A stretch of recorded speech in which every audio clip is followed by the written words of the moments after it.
Hora H do Agro, com Kellen Severo. Olá, sejam muito bem-vindos ao Hora H do Agro, um programa onde discutimos e analisamos os temas que mais importam para o agronegócio brasileiro. Uruguai e Argentina registram caso de gripe aviária. A doença é grave e já causou a morte de milhões de aves ao redor do mundo. O Brasil é o maior exportador de carne de frango de todo o mundo e nunca teve a doença. Nesta edição, uma entrevista especial com todos os esclarecimentos sobre o vírus e impactos para o agronegócio brasileiro e também para a saúde humana. Guerra na Ucrânia completa um ano na próxima semana. O dia 24 de fevereiro de 2022 marcou mudanças profundas na geopolítica mundial, com efeitos na cadeia de alimentos e energia. Nós vamos saber se o conflito deve escalar ainda mais e quais os riscos e oportunidades para grãos e fertilizantes. E mais, agronegócio é destaque no Super Bowl.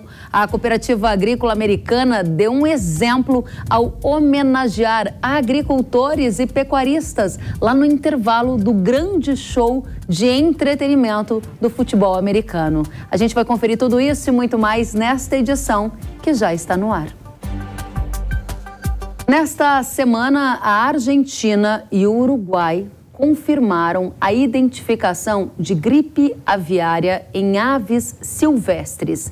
A gripe aviária é uma doença viral altamente contagiosa que afeta aves domésticas e selvagens. Uma das formas de transmissão da doença ocorre através da migração de aves que carregam o vírus. O surto de gripe aviária tem gerado efeitos em regiões como os Estados Unidos, onde a morte das aves levou à redução da oferta de ovos. E esse foi, inclusive, motivo de uma disparada dos preços, com 150% de alta em janeiro de 23 ante janeiro de 22. Para quem nos assiste pela televisão, está vendo imagens de prateleiras de ovos com falta de ovos, algumas prateleiras até vazias, que revelam a falta do produto em supermercados norte-americanos.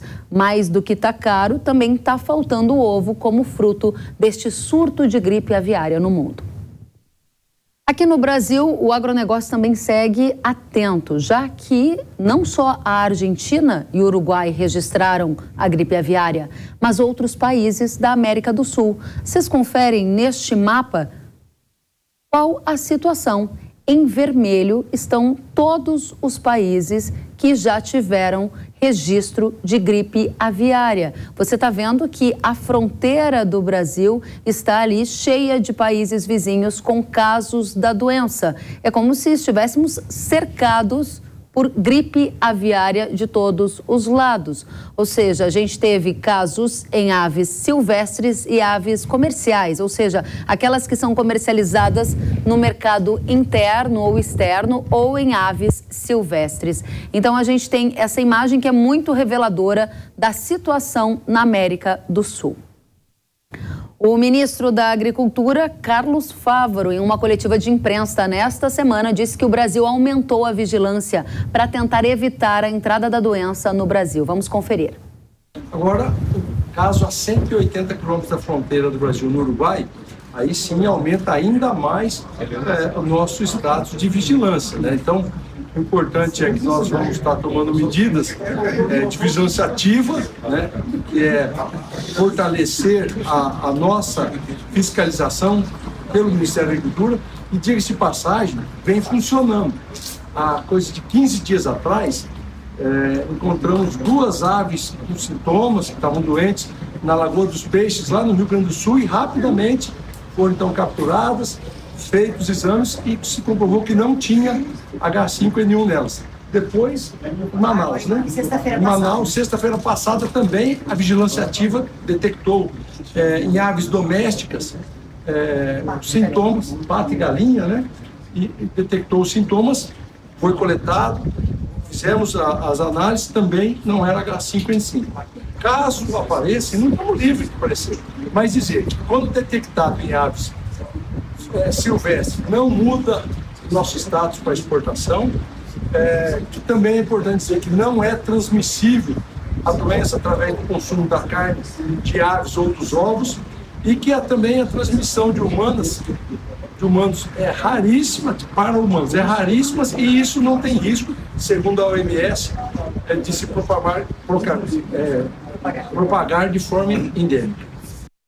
O secretário de Defesa Agropecuária do Ministério da Agricultura, Carlos Goulart, afirmou que o período de maior risco para a entrada da doença no Brasil é agora.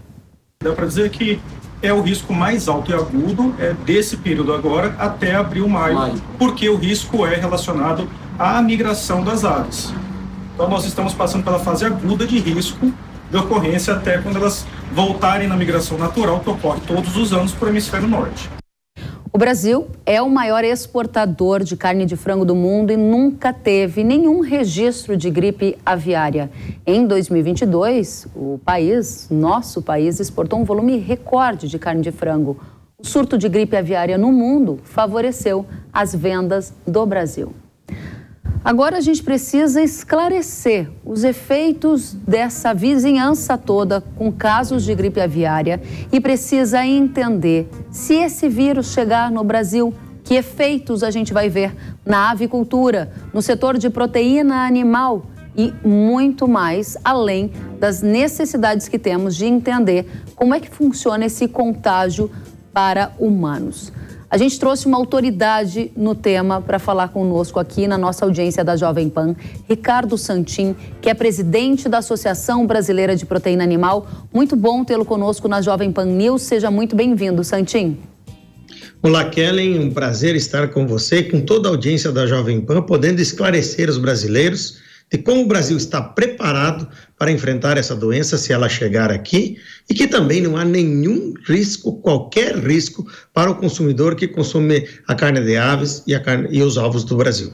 Excelente, é justamente por esse aspecto que a gente vai começar, Santin. O Brasil está cercado por gripe aviária. O setor agro está apreensivo para o caso da doença ser detectada aqui.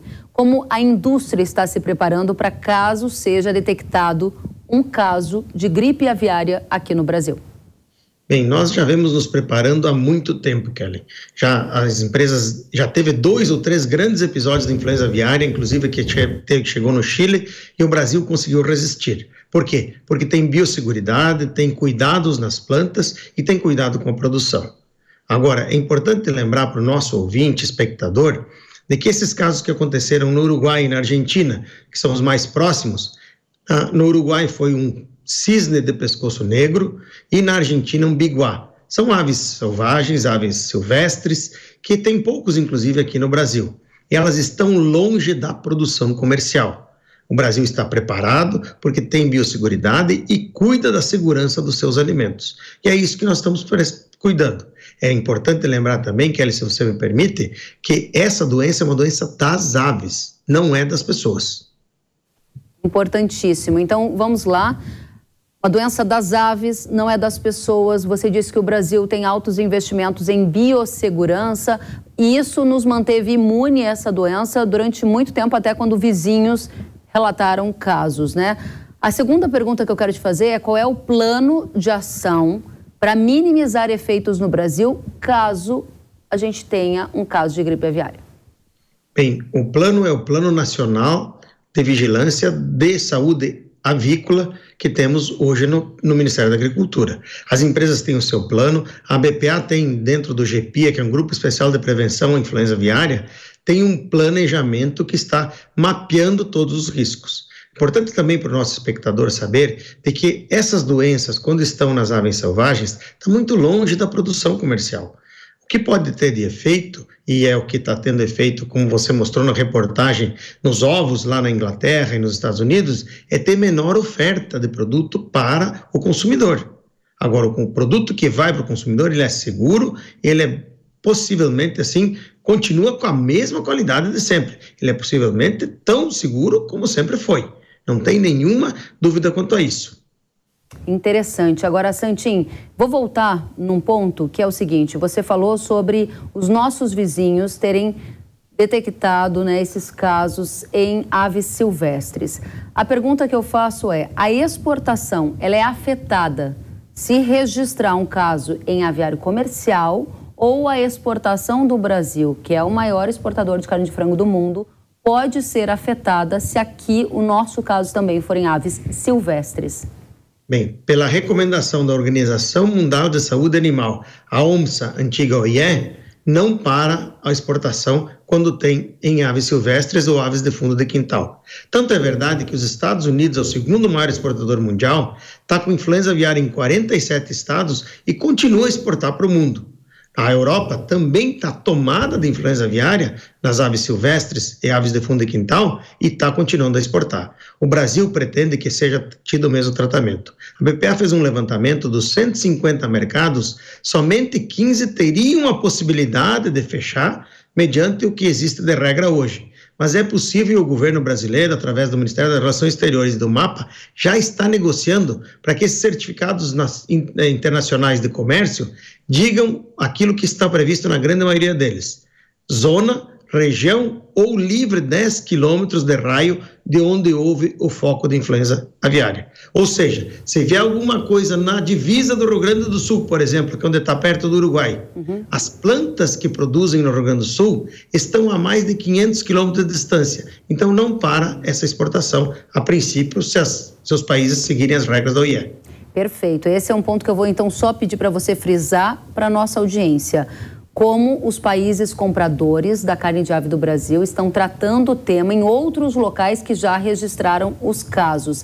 Você está explicando para a gente se há um embargo total ou parcial de exportações para regiões em que houve notificação. Só esclarece mais esse ponto para a gente, por favor. Alguns países que a gente exporta, por exemplo, como o Japão, fez para os Estados Unidos, disse o seguinte, olha, de 3 estados do seu país eu não vou comprar mais, mas dos outros eu vou comprar. Para a Europa, ele disse, olha, eu não quero comprar da Espanha, da França e da Bélgica, mas dos outros países eu vou comprar. Isto depende, então, primeiro da transparência, da confiança que os países têm no Brasil, no país, e o Brasil tem essa confiança, porque ele é o maior exportador mundial, tem 35% do market share global. E isso se desenvolveu numa parceria de longos anos e todos sabem, o Brasil está preparado, se tiver essa doença, para fazer 2 coisas. Manter comida na mesa dos brasileiros e auxiliar na segurança alimentar dos países com quem a gente colabora. Muito importante. Vou retomar um aspecto que você há pouco mencionava sobre essa expectativa de que se houver um caso de gripe aviária no Brasil, a região onde o caso aconteceu, naquele raio de quilômetros que você falou, é que seria embargada. E aí é que está um ponto sensível que eu percebi que é uma preocupação da nossa audiência. Se eu não estou enganada, Santin, cerca de 60% da nossa produção avícola está concentrada no sul do país, estado de Santa Catarina, Paraná e Rio Grande do Sul. Quais são os efeitos colaterais estimados? Porque se pega numa área bastante expressiva da avicultura, a gente pode ter danos severos para o agro, não? Sim, mas isso falando em tese, Kelly. Quando eu olho o caso específico, como aconteceu nos Estados Unidos, o México aceitou regionalização em zona por município. Vamos dar um exemplo claro. Usar a minha cidade de nascimento, Marau. Marau tem uma planta de uma empresa. Se lá no Chuí, onde é divisa com o Uruguai, aparecer uma ave silvestre, Marau está a 550 quilômetros de distância. Essa é a verdade. Nada vai obstaculizar. E o que a Europa diz para aquela planta de Marau que exporta para a Europa? Ela diz, eu quero que você não possa me exportar aves que estejam num raio de 10 quilômetros de onde foi o foco. Então isso não vai parar. Esse é o ponto para o nosso ouvinte poder entender que nós estamos preparados, o Brasil é o maior exportador e vem trabalhando junto com o governo brasileiro e as empresas nos seus clientes, dizendo assim, olha, nós temos como segregar, nós temos como fazer região. Hoje, por exemplo, nós temos Rio Grande do Sul, Santa Catarina e Paraná livres de febre aftosa sem vacinação, livre de Newcastle, livre de peste suína clássica. Basta que o governo tenha os testes e ele já está fazendo. Hoje o governo testa no Taim, testa em vários sítios de imigração e vai mostrar os dados dizendo que é livre e o Brasil não vai parar de vender. Muito importante. Você está dizendo que o Brasil não vai parar de vender. Isso aqui importa demais para a nossa comunidade do agro, que vive da produção de proteína animal, daquela carne que chega da nossa mesa, que vive de ovos, e também para a população que está interessada em saber da economia. Quero dar mais um passo ainda, olhando para a nossa audiência específica do agro, porque uma dúvida que chegou é, em caso de ocorrência da gripe aviária no Brasil, qual o plano para eutanásia e descarte dos animais? Porque isso é relevante, não é? Sim, esse é o que se chama de abate sanitário. Todas hoje a gente já tem um contato através desse grupo especial de prevenção à influenza aviária com os municípios. As empresas estão com contatos com as secretarias municipais do meio ambiente e de saúde, exatamente para que essa eutanásia, o chamado abate sanitário, seja feito dentro das regras também de bem-estar. Esses animais, infelizmente, estão doentes, precisam ser sacrificados, mas de uma maneira que traga menos sofrimento para eles. Dentro das regras mundiais, que já aconteceu nos Estados Unidos e na Europa, se faz um abate sanitário com utilização de lona, de inserção de gás carbônico, para que eles possam ter o mínimo sofrimento possível. E, acima de tudo, detectando quais os locais eu posso colocar, porque eles terão que ser enterrados para que o vírus possa morrer com eles. Esses são os pontos. Nós estamos já mapeando todos esses pontos de risco. O Brasil tem isso dentro do Programa Nacional de Saúde de Sanidade Avícola. E estamos trabalhando para que a gente esteja preparado se vier a acontecer. Espero, Kellen, que fique só se chegar no Brasil. Nós não temos, mas se chegar no Brasil, que cheguem aves silvestres. E sendo em aves silvestres, não há nenhuma consequência para o nosso consumidor do dia a dia. Muito importante, isso é relevante que a gente diga várias vezes, a questão do não impacto ao nosso consumidor do dia a dia. A gente vai abordar isso na sequência, ainda olhando para os aspectos que se dirigem mais à audiência, que é produtora de aves ou a comunidade do agronegócio. A pergunta que chegou foi, Santin, o abate sanitário é a primeira e única medida? O que deve ser feito imediatamente assim que alguém suspeitar de algum caso da doença? Bom, primeiro, para o nosso produtor que está aí no dia a dia, você tem que detectar se tem algum sinal diferente. A ave começa com um andar cambalhante, o pescoço meio caído, ou então aumento muito rápido de mortalidade no seu plantel.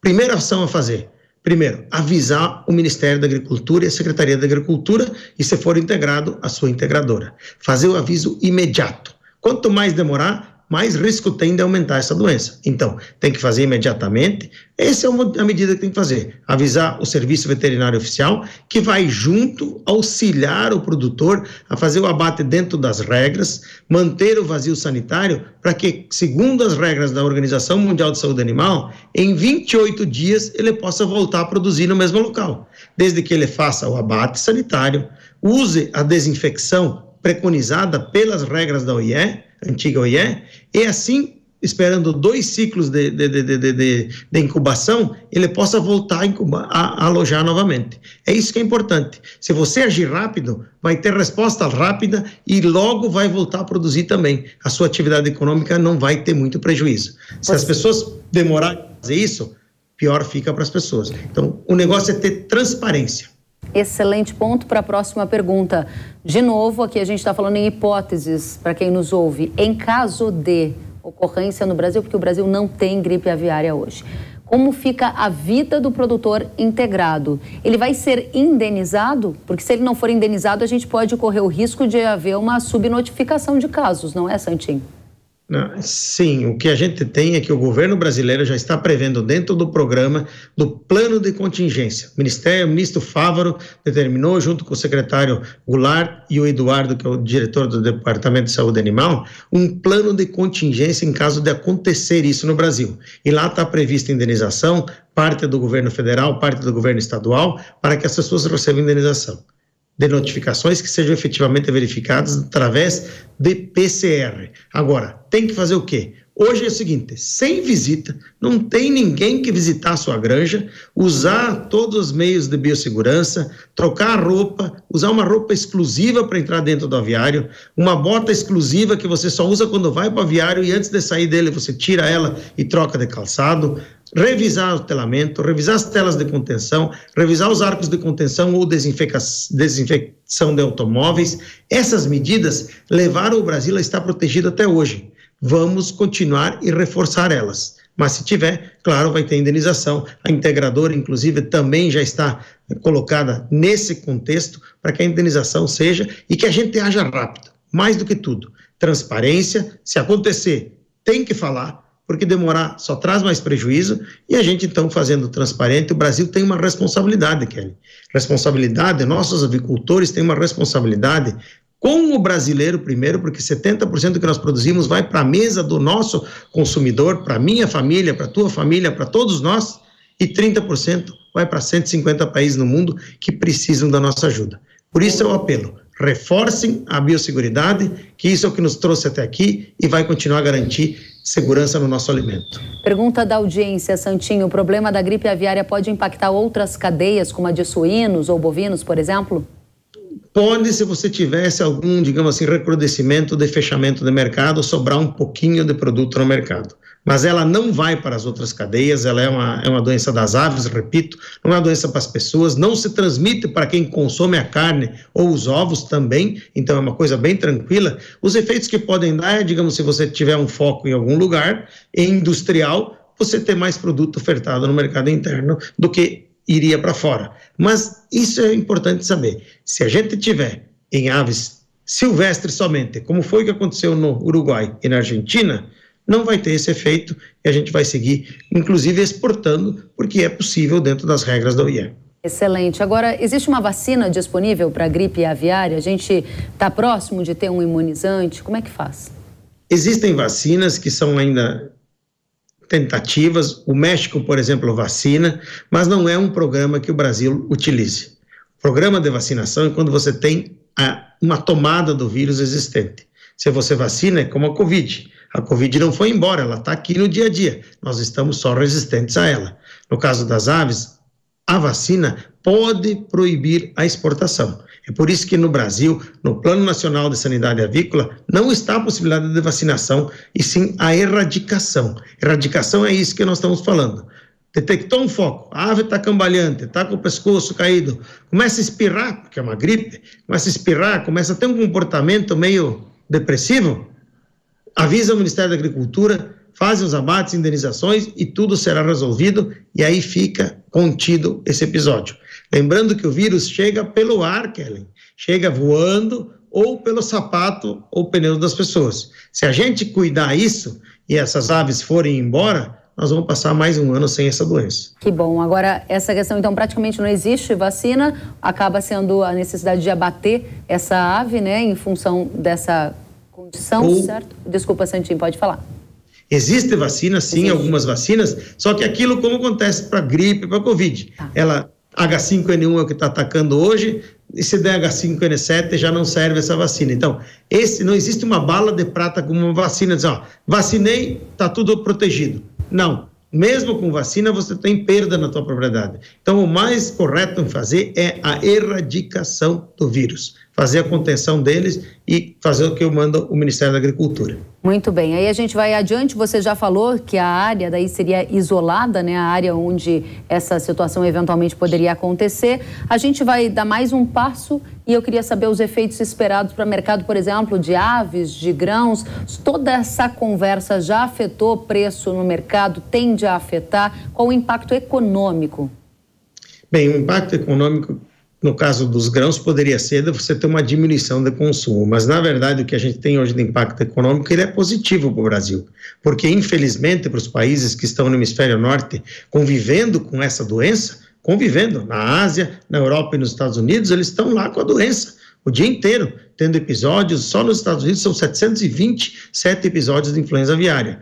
Eles estão o quê? Diminuindo as suas produções. Nos Estados Unidos, o abate foi de 50 milhões de aves. No Japão, por exemplo, de 15 milhões de aves. Isso está fazendo com que o Brasil seja chamado a exportar mais, inclusive carne de aves e ovos. O Brasil, então, está sendo chamado.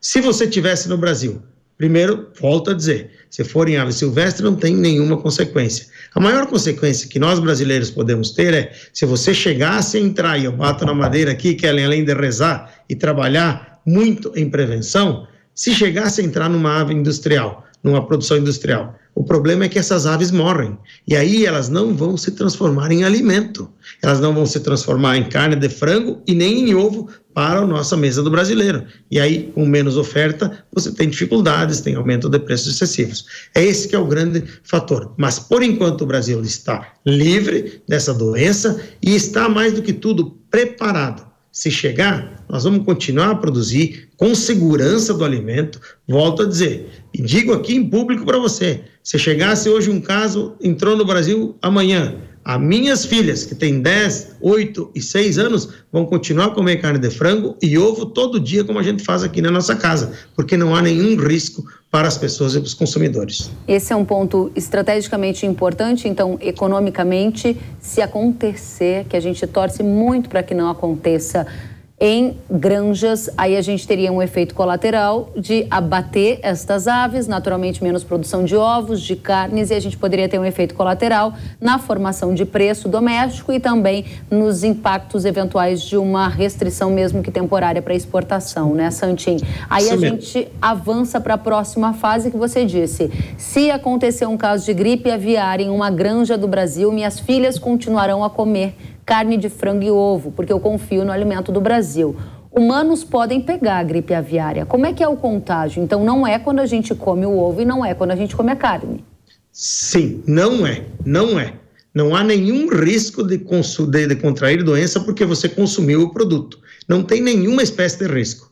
Inclusive, é muito raro que humanos contraiam essa gripe.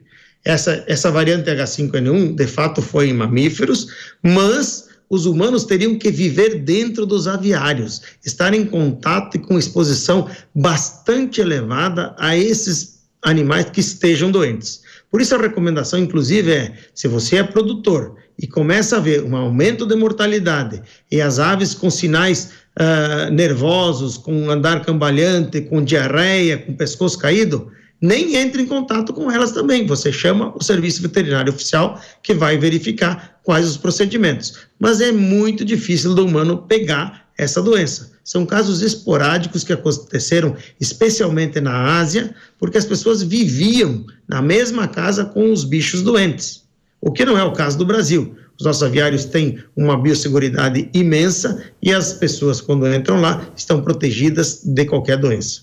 Muito bem. Santin, neste momento, a gente viu a reportagem da revista Economist fazendo uma pergunta. Se vem aí uma pandemia da gripe aviária e se ela poderia eventualmente escalar para o que a gente viu da pandemia da Covid. Você tem ouvido conversas nessa direção? Qual a sua opinião? Minha opinião é de que não. Porque é diferente do que aconteceu com o Covid. Esse é um vírus de que ele já existe no mundo. Ele veio de lá da Sibéria em 1960, foi descoberto, passou da Sibéria para o Alasca, através das chamadas rotas migratórias, foi se distribuindo no mundo, mas de uma maneira muito, digamos assim, amena. Não é uma coisa que vai. Os casos que foram para humanos são casos muito pequenos, são casos pontuais. Então, eu acho que não há esse risco de se transformar numa nova pandemia global, mas há um risco de ser uma endemia dos animais. Esse é o problema. Em muitos lugares ele é endêmico, não consegue mais controlar. E aí o risco que nós humanos sofremos é de ter menos comida disponível.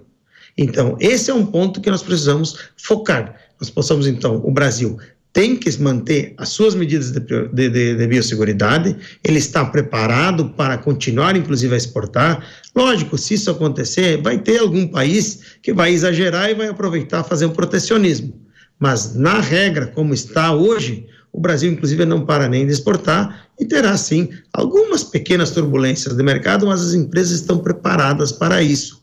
Elas conseguem, sim, administrar este risco e nós estamos elevando o nível de prevenção, para que todos mantenhamos a segurança dos alimentos e, acima de tudo, comida e nutrientes na mesa dos brasileiros. Para a gente fechar, Santin, você trabalha sendo muito franco aqui, você trabalha com a perspectiva de, não é se a gripe aviária entrará no Brasil, mas é quando? Eu não trabalho com essa perspectiva, na verdade. É claro que quando você começa a ficar tão próximo, você vê assim, e o risco não é nem Uruguai e nem Argentina. O risco é muito mais países como Bolívia, Equador, que estão lá e que, de repente, podem optar por vacinar os seus plantéis. Porque se você vacina, você mantém o vírus. aí o vírus fica lá. Você protege as suas aves, mas o vírus fica vivendo e aí pode descer. Mas não se sabe, se fosse fazer essa análise, poderia ter. Agora, é importante lembrar para o nosso ouvinte que mais de 20 anos nós tivemos os grandes episódios, 2007, 2012, 2016, 2019, grandes episódios no mundo e o Brasil se viu livre. Essas aves passaram por cima do nosso país e não deixaram o vírus aqui. Eu espero que dessa vez nós consigamos fazer isso. Mas se por acaso chegar e se fizer, o mundo já convive com esse vírus nas aves silvestres e segrega ele na sua produção industrial. E o Brasil está preparado para fazer isso como o mundo está fazendo. Afinal de contas, nós precisamos produzir para as pessoas comerem, para as pessoas terem nutrientes. E nós estamos preparados para isso, mesmo que venha acontecer um caso. Espero que não aconteça, mas se acontecer, as indústrias estão preparadas e vão, inclusive, continuar a exportar para o mundo. Além de exportar para o mundo, o consumidor, o ouvinte da Jovem Pan quer saber, no frigir dos ovos, quer dizer que a gente vai pagar mais caro pela carne de frango, a gente vai pagar mais caro pela carne de ovo por causa da gripe aviária que está no mundo e que pode chegar no Brasil? É possível que sim, mas mais do que isso, nós vamos pagar mais caro por causa do frango e do ovo, por causa do preço do milho, Kelly, que era para cair agora na chegada da safra e subiu de novo. E porque, com conta da guerra na Ucrânia, os países que compravam da Ucrânia estão vindo comprar aqui no Brasil, fazendo com que você tenha uma elevação de preço, mesmo na expectativa de uma safra de mais de 120 milhões de toneladas. O importante também é que não aconteça no Brasil e dizer para o nosso consumidor, primeiro, não vai faltar nem ovo, nem carne de frango para o nosso brasileiro. Isso não tem qualquer risco de acontecer. Mesmo que venha influenza aviária, não há qualquer risco nisso, porque se vier, vai ser um foco e ele vai ser debelado, ou então vai ter uma região e não vai afetar a produção nacional inteira. Nós somos o segundo maior produtor do mundo e o maior exportador de aves do mundo. Mas um exemplo é que você deu aí dos ovos, que subiram de preço nos Estados Unidos, mas na Inglaterra, eu dei uma palestra agora em dezembro lá em Londres. Lá, você, conforme fosse o supermercado, você só podia comprar 2 dúzias, mesmo pagando 7 libras por dúzia. Estava 3, subiu para 7 e mesmo assim só podia pegar 2. Ou seja, pior do que pagar caro é não ter o produto para comer. Nós já experimentamos isso no começo da pandemia, faltou ovo na prateleira dos supermercados porque todo mundo correu comprar e não estava a expectativa. Posso dizer que a indústria está preparada para isso, não vai deixar faltar comida na mesa dos brasileiros.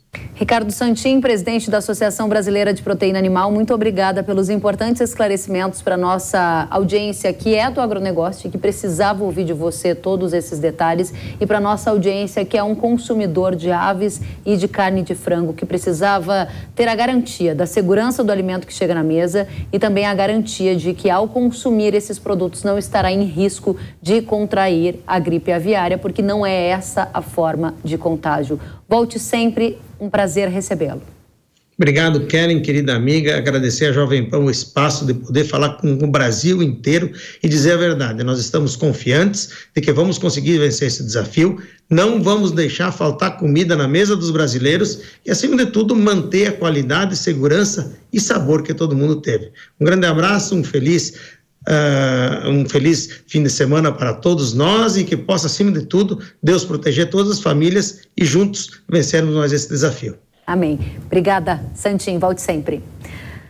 E nós vamos para um rápido intervalo e na volta você vai ver que a Rússia intensificou os ataques contra a Ucrânia uma semana antes de a guerra completar 1 ano. Nós vamos entender o que deve acontecer a partir de agora na geopolítica com impactos para o agronegócio.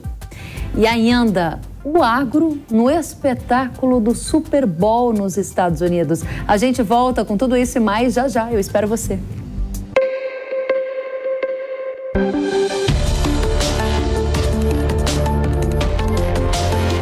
Hora H do Agro, com Kellen Severo. Sabia que o Brasil é um dos maiores produtores de soja e milho no mundo? Esse mercado movimenta mais de 70 bilhões de dólares anualmente e tem muitas oportunidades. Com o curso de comercialização de soja e milho da NIL, você aprende a negociar preços em bolsas internacionais e proteger seu capital. O professor João Birkan tem mais de 60 anos de experiência e vai te ensinar como ganhar dinheiro no agronegócio. garantir uma taxa melhor do dólar para daqui a 12 meses. Esse curso é ideal para você que quer trabalhar com trading de soja e milho no mercado financeiro e para você que é produtor e quer potencializar os lucros com sua safra. Ingresse no setor que mais cresce no Brasil. Acesse milcursos.com.br e inscreva-se.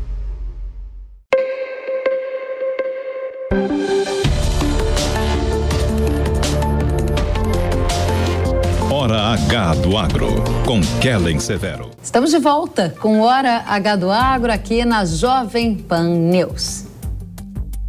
A Rússia intensificou os ataques contra a Ucrânia nesta semana. Os russos lançaram mísseis que atingiram a maior refinaria de petróleo do país. Segundo a agência de notícias Reuters, o país aumentou os ataques terrestres no sul e no leste da Ucrânia nas últimas semanas. Uma grande ofensiva russa pode acontecer em breve, conforme o aniversário de um ano da guerra se aproximar. O conflito teve início em 24 de fevereiro do ano passado, quando o presidente russo Vladimir Putin ordenou que milhares de soldados entrassem na Ucrânia em o que ele chamou de uma operação militar especial. Em quase um ano, o mundo sofreu grandes efeitos, com a segurança alimentar e energia em xeque. Teve também a pressão inflacionária e até a possibilidade de um conflito nuclear. Para o agronegócio brasileiro, o principal impacto aconteceu nos mercados de fertilizantes e grãos. Nos grãos, num primeiro momento, a gente observou as restrições às exportações de milho, de trigo e outros produtos ali pelo Mar Negro. Um acordo organizado pela ONU, que atualmente segue em vigência, foi assinado 2 vezes entre os países para permitir a exportação de grãos e fertilizantes. A Rússia é a maior exportadora mundial de trigo e a Ucrânia ocupa o 2º lugar na exportação de óleo de girassol e 4º lugar em embarques de milho. Já nos fertilizantes, além do receio de abastecimento, pois o Brasil importa grande volume da Rússia, vemos o efeito da alta de preços gerada pela valorização do gás natural na Europa. Isso tudo para fazer apenas um resumo, porque esse ano foi cheio de altos e baixos na questão dos impactos da guerra para o agro. Para tratar de tudo isso e entender o que vem por aí, a gente vai receber um time de peso. Pedro Costa Júnior, professor de Relações Internacionais, seja muito bem-vindo ao Hora H do Agro. Obrigado, Kellen. Satisfação. Da mesma forma, Carlos Cogo, sócio-diretor da Cogo Inteligência em Agronegócio, seja muito bem-vindo. Muito obrigado e saudações a todos os participantes também. Obrigada, Cogo. Jefferson Souza, analista de fertilizantes da Greenvest Commodities, seja muito bem-vindo. Prazer em falar contigo novamente com os demais colegas. Muito obrigada. Vamos começar com você, Pedro, que é um estudioso da geopolítica. Esse 1 ano de guerra pode marcar um novo momento para a guerra na Ucrânia? Vai escalar? A gente vai para um novo patamar? Veja bem, Kellen, satisfação também ao Jefferson e ao Carlos. A minha tese é que essa guerra ela precisa ser entendida em 20 dias antes da guerra. Né? O que aconteceu 20 dias há um ano atrás, antes dessa guerra, no dia 4 de fevereiro? No dia 4 de fevereiro, a Rússia e a China assinaram um documento. Esse documento foi muito mal repercutido do ponto de vista das relações internacionais aqui no Brasil e na América Latina como um todo. Esse documento foi assinado no dia 4 de fevereiro do ano passado, portanto, fazendo o ano agora também, 20 dias antes da guerra. Ele foi assinado por Putin e Xi Jinping. Foi o primeiro dia das Olimpíadas de Inverno em Pequim. O Putin vai a Xi Jinping, é a primeira viagem dele pós-pandemia. Há uma foto emblemática, né, as bandeiras russas, as bandeiras chinesas, um aperto de mãos ali.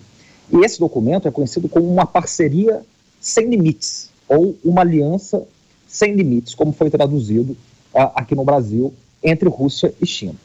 E ali eles declaram uma parceria estratégica, geoeconômica e geopolítica que não tem precedentes nas relações internacionais, na história das relações internacionais recentes. 20 dias depois começa a guerra. Então, claramente, essa guerra seria uma guerra longa, seria uma guerra que envolveria proporções, eu diria, tectônicas, né, como nós temos visto, e uma guerra que vai muito além da Rússia e da Ucrânia. É uma guerra que divide de um lado a OTAN, divide de um lado o G7, os Estados Unidos, o que a gente chama de Ocidente, e de outro lado a Rússia, subsidiada, digamos, pela China e pela Eurásia, e ela acontece no palco de teatro, digamos assim, da Ucrânia. Mas eu diria que, como eu disse desde o início, né, que essa guerra deve ser uma guerra longa, que deve se intensificar, né, há 2 sinais claros disso. A OTAN está vendo mais equipamentos do lado do Ocidente e a Rússia está preparando mais uma ofensiva agora para o mês de março e abril. Então você está prevendo uma escalada da guerra depois desse 1 ano. Obrigada, Pedro. E a partir daqui eu passo para você, Kogo. Uma escalada da guerra geraria que tipo de efeitos para quem trabalha com agro, na sua opinião? Mais desafios ou oportunidades? Você trabalha com o cenário de uma escalada também, Kogo? Ainda que ela não ocorresse, né, os efeitos para o agronegócio brasileiro eles já aconteceriam de qualquer forma, porque a gente tem que destacar, né, que de qualquer forma as instalações de estocagem, terminais portuários, situação de escoamento interno, de armazenagem interna, ferrovias, etc., está totalmente comprometida, e isso já compromete o desempenho da safra 22-23, agora colhida em 23, da Ucrânia.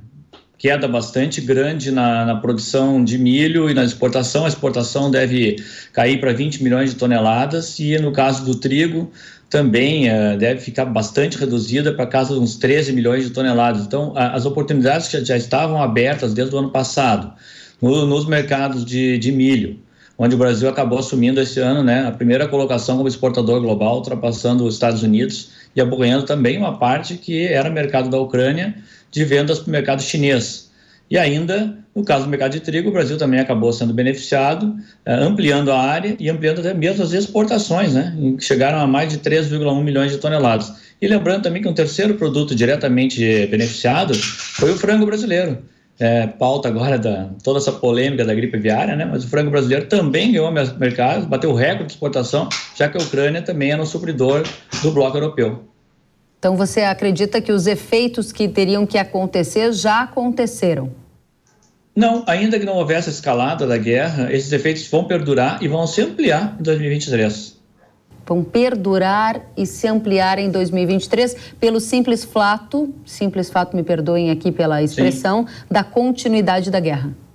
Claro, e pela questão de tempo longo ainda a ser recuperado a infraestrutura, né, ucraniana, que não vai acontecer 1 ou 2, 3 meses depois que ainda encerrada a guerra, coisa que está fora do horizonte nesse momento, está fora do radar. Então, ainda que ela acabasse essa guerra, supondo em junho ou julho, levaria talvez mais de 1 ano para reparar a infraestrutura ucraniana. Então, esses efeitos podem perdurar por todo o ano de 23 e ainda pode estender para 2024, ou a perder de vista. Muito bem, obrigada, Carlos Kogo. Jefferson, chegamos na sua área de fertilizantes. O que vai acontecer com o mercado de fertilizantes, com a continuidade da guerra ou ainda com uma escalada a partir agora desse novo momento que a gente vai completar 1 ano de conflito entre Rússia e Ucrânia?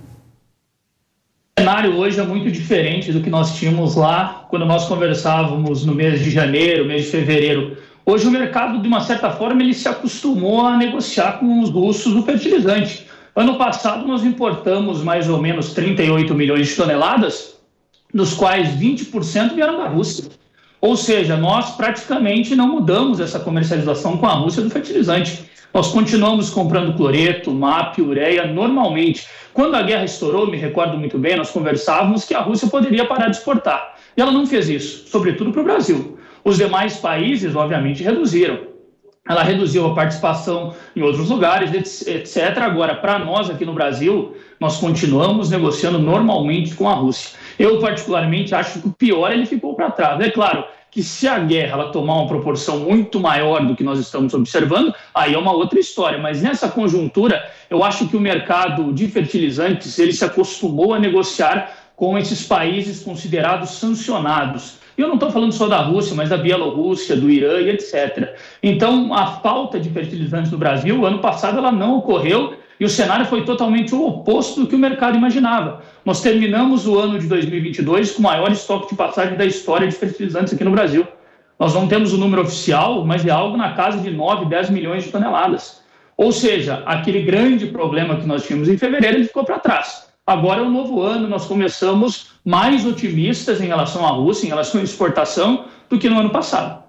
Muito bem, risco de faltar fertilizante, você está dizendo que não tem, e risco de voltar a ver aqueles preços historicamente altos que a gente viu em 2022 também está descartado, porque o preço do fertilizante caiu bastante. dúvida, eu particularmente hoje sou cético para um preço muito elevado, Kellen. Não acredito que isso vai acontecer nesses próximos meses. Eu acho que nós estamos tendendo ainda para uma correção mais de baixa do que uma correção de alta. É claro, a Rússia é importante, ela é muito importante, todos nós sabemos, mas o Brasil nunca parou de negociar, essa é a realidade. Nós nunca paramos de negociar com os russos e nós continuamos em 2023. É claro que se a guerra realmente tomar uma proporção muito grande e o mundo inteiro ficar acompanhando e se perguntando o que vai acontecer, pode ser uma outra história, mas eu não vejo isso agora. Para o fertilizante não encaro como um problema. Nunca paramos de negociar com os russos, disse o Jefferson. Ele me deu a deixa perfeita para eu passar a pergunta a você, Pedro. Porque recentemente o ministro das Relações Exteriores do governo Lula, Mauro Vieira, ele concedeu uma entrevista à revista Veja, em que ele disse que o presidente Lula já afirmou inúmeras vezes que condena a invasão russa à Ucrânia. Segundo ele, o Brasil, segundo o ministro, o Brasil agora saiu de cima do muro. Há uma mudança de postura do governo brasileiro? Quais efeitos isso pode gerar? Por exemplo, uma crítica à Rússia poderia gerar algum tipo de efeito aqui para o Brasil? Olha, Kelly, só para deixar claro, né, a guerra ela tende a se intensificar mais no palco da Ucrânia, né, sempre nesse sentido. Com relação ao governo brasileiro, houve essa entrevista do ministro, do chanceler, né, o ministro das Relações Exteriores, o Mauro Vieira, mas a postura do atual presidente, o Lula, né, ela é a mesma, independente do que o Mauro Vieira disse, né? E do assessor especial de Relações Internacionais também, o ex-ministro e ex-chanceler, o Celso Amorim. Ele e o presidente Lula falam mais ou menos na mesma linha, e desde, digamos que Lula era candidato, numa clássica revista dele para a revista Time, e depois, quando ele recebeu o Olha dos Shows aqui, né, e foi pressionado a mandar munições brasileiras para poder, digamos, entrar na guerra, e depois quando ele foi para a Casa Branca agora, foi recebido pelo Joe Biden, também foi pressionado pelos norte-americanos para entrar na guerra, a postura do presidente Lula é a mesma, né? Quer dizer, o Brasil ele tem uma neutralidade estratégica. Né? O Brasil ele não quer saber de guerra, ele quer saber de paz. O Brasil não vai entrar em nenhuma guerra. Né? Ademais, o Lula tem boas relações com Putin. Né? Assim como o ex-presidente Bolsonaro, o presidente Lula também tem boas relações com o presidente Putin. Ao mesmo tempo que o Lula, portanto, o presidente Lula, ele condena a invasão ucraniana, que é a postura oficial do Itamaraty, que é respeitar a soberania dos outros países e a autodeterminação dos povos. Ele também faz críticas duras ao Zelensky, que é uma postura, digamos, diferente do que o Ocidente faz, que é um acolhimento muito forte, né, à figura do Zelensky. Então, o presidente Lula tem essa característica. Né? Eu diria que um ponto importante também é que o Brasil tem uma relação com a Rússia dentro dos BRICS. Hoje nós temos a presidência do Banco dos BRICS, que vai até 2025, e em 2025 nós vamos liderar o bloco dos BRICS.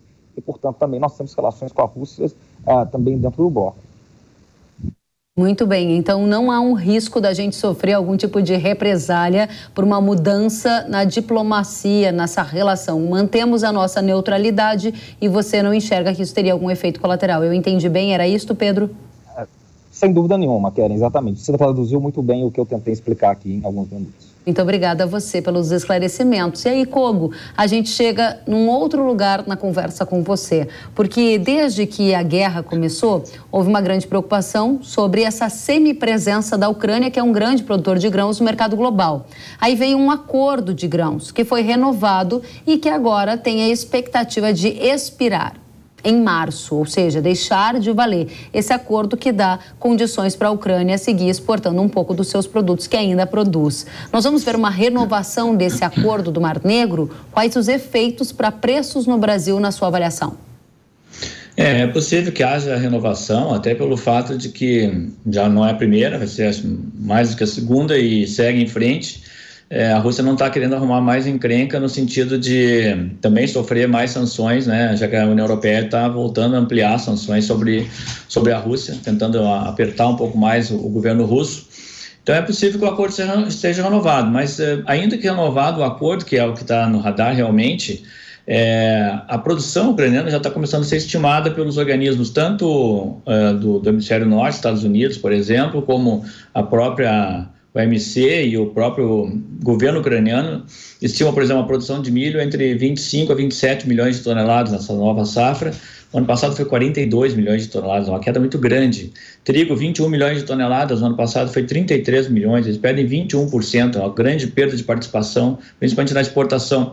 E aí outros também tão grandes quedas, como o caso de girassol, que são muito fortes, o principal exportador de óleo de girassol para o mercado europeu, 10 milhões de toneladas de safra contra 17,5 no ano passado, 28% de queda. Cevada, a mesma coisa, canola também, e até mesmo soja também deve reduzir a produção da Ucrânia. Então, os abalos na produção já estão retratados aí nas projeções, e as exportações estão projetadas entre 30% a 35% no total dos grãos, a menos em 2023 do que foi realizado em 2022, que já estavam, lembrando, impactadas também já pela guerra. Então, se comparar com 2021, é bem mais que 35%, chega a quase 50%.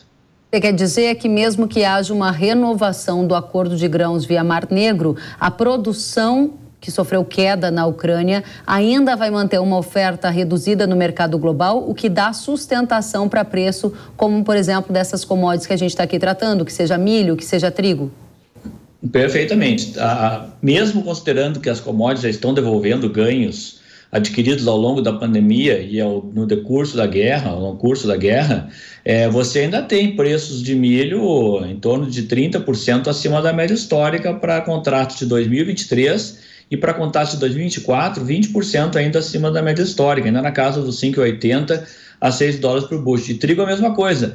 Trigo até mantém uma situação bastante estranha, porque estranha não, mas diferente dos outros grãos, à medida que você tem praticamente todos os grãos sinalizando preço mais baixo para 2024 em mercado futuro. E o trigo não, mesmo que a gente está vindo aí com uma safra maior no Canadá, na Austrália, em outros blocos, a própria Europa recuperando safra, essa falta da Ucrânia está sendo precificada. Até porque os contratos de trigo para 2024 estão na mesma linha dos contratos de 2023. Fora todo o otimismo que o mercado tem com a recuperação da oferta, ou seja, o mercado está lendo ainda dificuldades no suprimento global de trigo. Lembra, é a commodity mais importante em termos de abastecimento de consumo alimentar global e provedora de 20% das calorias globais. Excelente, obrigada, Carlos Cogo. Jefferson, a gente estava aqui falando sobre a posição do Brasil nessa questão da guerra da Ucrânia. O Pedro já nos disse que entende que mantemos uma posição de neutralidade e eu perguntava se havia algum risco, de mudança nessa posição de neutralidade afetar os nossos negócios com nossos países como fornecedores de fertilizantes, que é a Rússia. Nesse momento, se você tiver que eleger, Jefferson, o grande risco do mercado de fertilizantes em 2023, ele está ou não associado à guerra e qual risco é este? Eu acho que não está, Ken. Não está. Eu acho que nós já superamos. Claro, a guerra está acontecendo, como já foi dito, está ainda, quem sabe, pode tomar patamares mais elevados, mas eu não vejo hoje uma preocupação muito ligada à guerra. Nós temos outros fatores importantes. Eu acho que, para o lado da demanda, nós vamos ver como que a demanda global vai se comportar. Agora, Kellen, risco de oferta, eu não consigo encarar hoje no mercado de fertilizantes em 2023. O que nós estamos vendo na atualidade é uma forte queda no preço da ureia, por exemplo, impulsionada por um excesso de oferta e uma queda na demanda. O produtor no mundo inteiro, de uma certa forma, no ano passado, reduziu as suas adubações. Isso é um fato, já ficou consolidado. Aqui no Brasil, provavelmente as entregas, quando forem divulgadas, ficarão na casa de 10% a menos do ano de 2021. Então, do lado da oferta, nós começamos 2023 sem grandes riscos e com um cenário muito mais otimista do que nós começamos em 2022. Existem algumas preocupações? Ainda existem, obviamente. A Bielorrússia enfrenta problemas logísticos e de pagamento. A Rússia está passando pela guerra e, obviamente, não são todos os países que vão fazer negócio com os russos, mas o Brasil vai continuar. Na minha opinião, são interesses comerciais muito fortes, que até mesmo vão além de governo. As empresas na Rússia, elas precisam exportar. O consumo de fertilizante na Rússia é de 12% a 13%. Ele não passa disso. O restante é mercado externo. Ou seja, se uma empresa na Rússia deixar de exportar, qual mercado ela terá? Ela precisa exportar. E o Brasil, de uma certa maneira, também precisa desse fertilizante. Então, acho que essas relações elas continuarão normalmente em 2023. Eu não encaro como um risco como nós tínhamos no ano passado. Muito bem. Você não encara que haja um risco de abastecimento, ou seja, falta de produto derivado de uma escalada da guerra, e ainda você mencionava a redução no uso de adubo no país na última safra ou nas últimas safras, em função também da carestia. Para 2023-24 vai haver uma recuperação, uma retomada no uso de fertilizante, já que os preços caíram? Acredito que nós vamos retomar, talvez poderemos buscar os números de 2021, ainda um pouco cedo para falar. Lembrando que em 2021 nós tivemos o maior número de entrega de fertilizantes, ultrapassamos 45 milhões de toneladas. Agora, em 2023, eu não acredito que nós vamos atingir esse número novamente. Acho que nós estamos tendendo aí para 45, 44,5 por enquanto. É claro que nós temos aí um longo período pela frente. Eu acho que um fator determinante para, de uma certa forma, dizer se o produtor vai comprar mais ou não é o preço da commodity dele, da soja e do milho, que está totalmente atrelado com o poder de compra dele. Nada adianta o adubo cair se a soja e o milho também cair. Ele está perdendo poder de compra. Muito obrigada. A gente encerra aqui essa rodada de guerra, Ucrânia e Rússia, e a gente vai começar agora uma rodada para falar das relações entre China e Estados Unidos. Eu volto com vocês em poucos segundos. É porque o presidente dos Estados Unidos, Joe Biden, afirmou nesta semana que o país derrubará qualquer objeto que represente uma ameaça à segurança do país. A fala de Biden acontece após os Estados Unidos identificarem um balão chinês e acusarem o país asiático de espionagem. Já a China afirmou que o objeto se tratava de um balão meteorológico que se desviou da rota programada. Biden disse que tem a intenção de conversar em breve com o presidente chinês Xi Jinping. As relações entre China e Estados Unidos importam demais para o agro brasileiro e é o tema da nossa análise nesta próxima rodada. Pedro, a tensão entre Estados Unidos e China mudou de nível? Já estamos agora falando em espionagem. O que esperar dessa relação das duas maiores potências do mundo em 2023? Eu diria, Kellen, que essa relação, né, bilateral entre China e Estados Unidos, ela vem escalando, ela vem se tornando cada vez mais tensa de um tempo para cá, né? Depois desse documento que eu destaco, do dia 4 de fevereiro, onde o Putin e o Xi Jinping eles assinam um trecho onde eles dizem não permitir em espaços internacionais, né, que seja lançado nenhum tipo de arma ou qualquer coisa desse tipo, ou de sondas, né, em espaços em águas internacionais, né, terras e no ciberespaço. Isso está escrito lá. Então você imagina violar um espaço considerado aéreo de uma dessas grandes nações. Então esse tipo de provocações, o que eu diria, é que esse tipo de provocações eles vão se tornar cada vez mais constantes daqui para cá, porque, na verdade, nós temos uma disputa entre Estados Unidos e China pelo que nas relações internacionais nós chamamos de poder global, né? Eles estão disputando todos os centros tecnológicos de poder, há uma disputa comercial, há uma disputa tecnológica pelos condutores, semicondutores, chips, microchips, e essa disputa tende a se intensificar, e esse tipo de provocação tende a aumentar de lado a lado. Isso não é um caso esporádico nem isolado, isso vai se tornar cada vez mais rotineiro e comum. Existe uma chance de uma guerra entre China e Estados Unidos no futuro próximo? Acho que não, não é uma guerra direta não. O que pode existir são problemas com relação a Taiwan. A Nancy Pelosi, que era, enfim, speaker, né, que eles chamam lá, né, líder do parlamento dos Estados Unidos, foi visitar Taiwan, digamos, gratuitamente, isso provocou muitos chineses. O atual líder é um republicano, né, que acabou de ser eleito, ele disse que esse ano também vai visitar Taiwan. Isso provoca muitos chineses que consideram Taiwan uma ilha chinesa, né, e os Estados Unidos vêm diferente, o Ocidente. Então, esse tipo de conflito pode haver, mas não um combate direto. Muito bem, obrigada, Pedro. Cubo, a relação entre China e Estados Unidos está piorando, na sua opinião? E que efeitos a gente pode esperar para o mercado agrícola? Se é que pode piorar, né? Acho que está piorando mesmo, de fato, né? E os efeitos a gente já está vendo desde o início da trade war, né?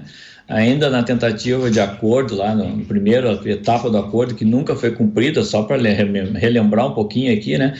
Todos aqueles números colocados na primeira etapa do acordo China e Estados Unidos nunca foram cumpridos em termos de volumes, nem de valores. Era um acordo muito pretensioso para o que realmente a China poderia cumprir em termos de preço e volume de exportação. A posição da China na prática foi ampliar compras de outros fornecedores, de outros blocos, e como ainda ficou alijada do acesso ao mercado ucraniano e a Argentina vem de quebra de safras sucessivas, outro importante abastecedor de grãos do mercado chinês, o Brasil acabou sendo beneficiado, né? E acabou ampliando ainda mais os volumes exportados para a China em 2022 e deve ampliar ainda mais em 2023, tá? Porque a nossa capacidade exportadora em 2023 vai estar muito mais saliente, né? Com uma super safra, a safra recorde, mais de 310 milhões de toneladas, com muito mais potencial de exportação de vários produtos, não estamos falando aqui só de soja, não, grão, estamos falando de farelo de soja, de óleo de soja, de carnes, todas crescendo o volume de exportação previsto para o ano que vem. Então, todas essas commodities vão ser beneficiadas novamente, agora com mais ímpeto ainda, ao longo de 2023. Lembrando que em 2022, a China já absorveu 1/3 de todas as exportações do agronegócio brasileiro, bastante coisa. Pegando um gancho com o que você já trouxe, a China se abriu para o mercado do milho brasileiro, milho ganhou protagonismo, janeiro a gente vê o recorde de exportações do agro, puxados também pelo desempenho do milho enviado prioritariamente para a China. Quanto o Brasil exportará de milho para a China em 2023, na visão do Carlos Coco? Já no primeiro mês do ano já se posicionou como o maior comprador de milho brasileiro, né? Num único mês mais de 1 milhão de toneladas, então isso dá uma dimensão do potencial que existe. Nós estamos estimando o ano todo 50 milhões de toneladas, que é o mesmo número que o USDA trabalha, e nós estamos trabalhando desde a metade do ano passado com esse número, dado que vamos ter uma segunda safra de 100 milhões de toneladas, né? Passível de exportar isso. Agora, se esse ritmo continuar, nós vamos romper os 12 milhões de toneladas só para a China, e já temos aí mais ou menos consolidados um mercado de Oriente Médio, África, Europa, de 42 milhões de toneladas. Então essa conta pode ir lá em cima, e aí sim pode causar mais pressão no mercado interno, né? Embora de R$100 a saca, Cogo? Aí que tá. Eu estava ouvindo a entrevista anterior aí, né? Eu vou ser obrigado a discordar, né? Eu não concordo que exportação eleve preço. O que a exportação faz é que ela elimina aquela possibilidade do preço despencar com safras elevadas, porque você tem mercados internos fortes e externos da mesma forma. Então, essa questão de prever preço maior porque está exportando, não, eu discordo. Se você olhar, tem muitos modelos que nós mesmos construímos aqui que mostram que a correlação é exata. Quem ficar caro em exportação não exporta, o mercado se equilibra por forças normais dele. O que acontece é que o preço não cai mais, aquele preço baixo de milho em super safra, isso não vai acontecer mais. Isso eu concordo e é fato. Agora, elevar o preço, não, porque os concorrentes, preço FOB e portos, são commodities, dado o preço no mercado internacional, matérias-primas padronizadas. Então, preços firmes. Nesse momento, o horizonte realmente é para um preço na casa de R$80, R$90, média de 85, podendo ir aceito tranquilamente na entre-safra. Muito obrigada, Carlos Cogo, pela resposta objetiva e direta. Jefferson, tem 1 minutinho e meio para você. Conta pra gente. A China e o Brasil pretendem agora estreitar relações, né? De acordo com o presidente Lula, que estará em março na China. Essa aproximação, na sua avaliação, vai favorecer o mercado de fertilizantes? A relação política não tende a favorecer muito o comércio de fertilizantes. Nós temos que pensar que são empresas privadas que possuem interesses em fomentar negócios. A China, querendo ou não, é uma grande fornecedora de fosfatados e nitrogenados para países do mundo inteiro. Nós, no Brasil, ano passado, importamos uma grande quantidade de sulfato de amônio da China, quase chegamos a 5 milhões de toneladas, um recorde no ano passado. Para esse ano, a China tende a aumentar a produção e o Brasil pode se beneficiar disso. Então, eu acredito que mais do que governo são relações comerciais, e essas relações, querendo ou não, são feitas por empresas privadas. E, óbvio, a China também tem interesse no Brasil, que é um mercado que tem muito potencial de crescer nos próximos anos, e quem sabe, aí no curto espaço de tempo, nós vamos ser o terceiro maior consumidor de adubo do mundo. Então, é claro que tem interesse aqui também. Muito bom estar com vocês três, trazendo essa informação densa, de qualidade para a nossa audiência, que é muito qualificada e merece profissionais que possam iluminar o horizonte que vem por aí. Pedro Costa Júnior, cientista político, agradecemos a sua presença. Carlos Cogo, sócio-diretor da Cogo Inteligência em Agronegócio, da mesma forma, agradecemos a sua presença. E a você, Jefferson Souza, analista de fertilizantes da Greenvest Commodities. Voltem sempre, vocês são muito bem-vindos. Até a próxima. Uma cooperativa agrícola dos Estados Unidos homenageou o agronegócio, o produtor, a produtora, o pecuarista, a pecuarista, durante sabe o quê? o intervalo comercial do Super Bowl, que aconteceu no último fim de semana. O evento, que marca a final do Campeonato de Futebol Americano, é considerado um fenômeno de audiência e neste ano foi visto por mais de 110 milhões de pessoas. Aproveitando essa oportunidade, a cooperativa agrícola usou o espaço para valorizar os agricultores norte-americanos. Um belo exemplo de comunicação do agronegócio. Vamos conferir? Veja só. Busy putting food on the table. Your table. Founded over 100 years ago, Land O'Lakes is a co-op and has always been owned by farmers. And when you enjoy Land O'Lakes products during the big game, you're supporting hard-working farmer owners and their communities across the country. From their farms to your table, eat it like you own it. Ainda assim, com toda essa energia positiva agora, a gente encerra o Hora H do Agro, que fica por aqui. Agradeço pela audiência. Nos vemos na próxima semana. Até lá. Tchau, tchau.